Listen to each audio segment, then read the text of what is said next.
The video on this flattened out burger meat. So I bought some burgers, these burgers, and what I've done is I've put 4 on a bit of greaseproof paper with a bit of oil on it, and then I put another bit of greaseproof paper on top. Well, greaseproof paper, baking parchment. They're not the same, they're different, but this is baking parchment, even though greaseproof paper would work. And I've just rolled it out so it's flat, like that, and then I've done one already, so I've grilled it, so I've cooked it like that. So it has shrunk. So originally it was the size of that, but it's shrunk. And what I want to do is, I'll turn this over while I'm here and I'm talking, just to prove that I can do 2 things at once. So what I want to do is, no, I can't do 2 things at once. Sorry, I'm still not talking. So what I want to do is I want to do layers of cooked meat with cheese in between, and we're going to bake it in the oven. I don't know, kind of like, so it's kind of like a burger without the bun type of thing. So kind of like flatten it out, cook it, layers of cheese, layers on top, like cheese meat, and then in the oven and kind of like bake it and kind of see how it turns out. So it like potentially will be like a burger without the bun type of thing. I don't know why I've got this idea in my head, but the idea is we'll kind of use American cheese. You know, the cheese slices, those that use the burgers, because it's not like normal cheese and it kind of melts in a different way. I'm not entirely sure if I'm not going to put some sauce on top of it when we bake it in the oven, but this is what I'm doing at the moment, and hopefully there'll be enough meat that we can cook that one that's cooking in the oven. Like by the time it's shrunk, it will be able to cut it in half and do like layers in there. I haven't got a small container, but anyway, so this is what I'm doing. Is that ready yet? Kind of getting there, but I want that crispy kind of burgerness to it.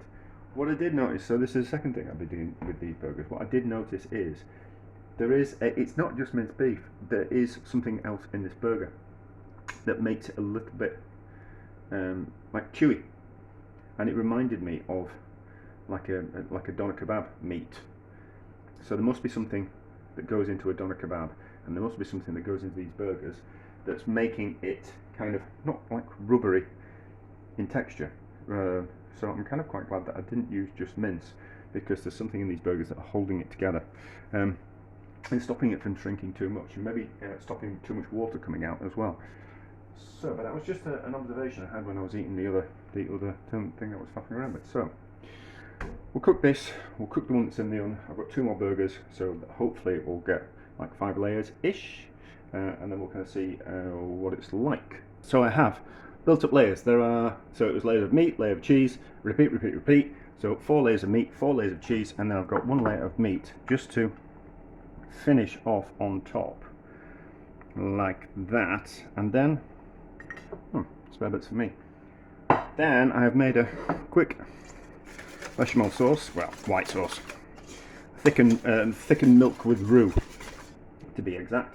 And then I'm going to pour that over the top, and then we're going to put just some normal cheese on, and then we're going to bake it in the oven like that, and see how it turns out. I think, just out of interest, I don't know why I'm doing this. Well, yeah, because I think if we bake it in the oven, I think it will it'll dry out, and that's not what I want to do. I want to kind of like dry it out.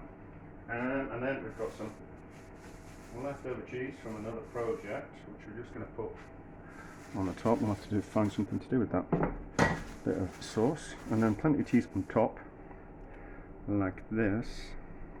And then we're going to bake it in the oven while I go swimming for an hour or so. I'm not going to swim for an hour. I suppose I could, but I'm getting a bit old now and I don't swim as much as I used to. Well, for as long as I used to. I swim more, but not for as long a period of time. So, but I'll be out of the house for about an hour and a half, and I reckon put this in at 125 for an hour and a half. It'll be nice and bubbly by the time I get home, unless I get waylaid. I need to go and get some milk. Anyway, so that on there like that. We'll bake it in the oven, and we'll see how it turns out. Let's have a look at this.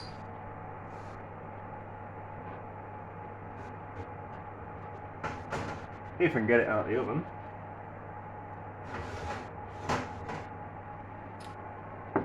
That looks good, doesn't it? But it doesn't everything look good with a layer of melted cheese on top of it. So cut the cheese as always, and then the first person doesn't get all the cheese.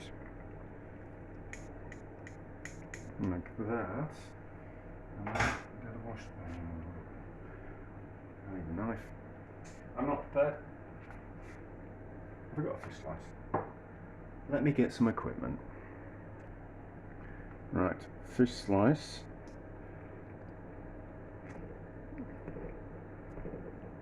Probably better with a knife, but yeah, there's definitely something in those burgers that holds it, makes them firm and stick together. I'll have to butch gin next time I'm in. So, has it worked?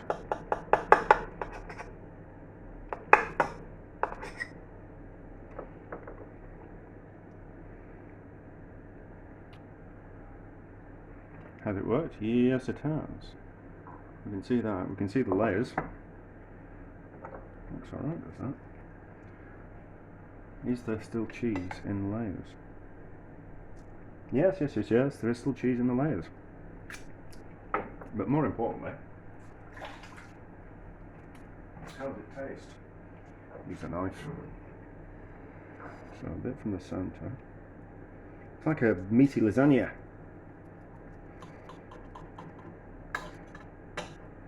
So some of the cheese is leaked out. Now fork. So how does it taste?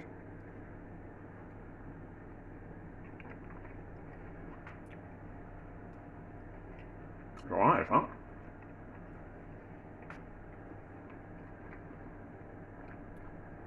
I think it will be better if it was made with meatball mixture.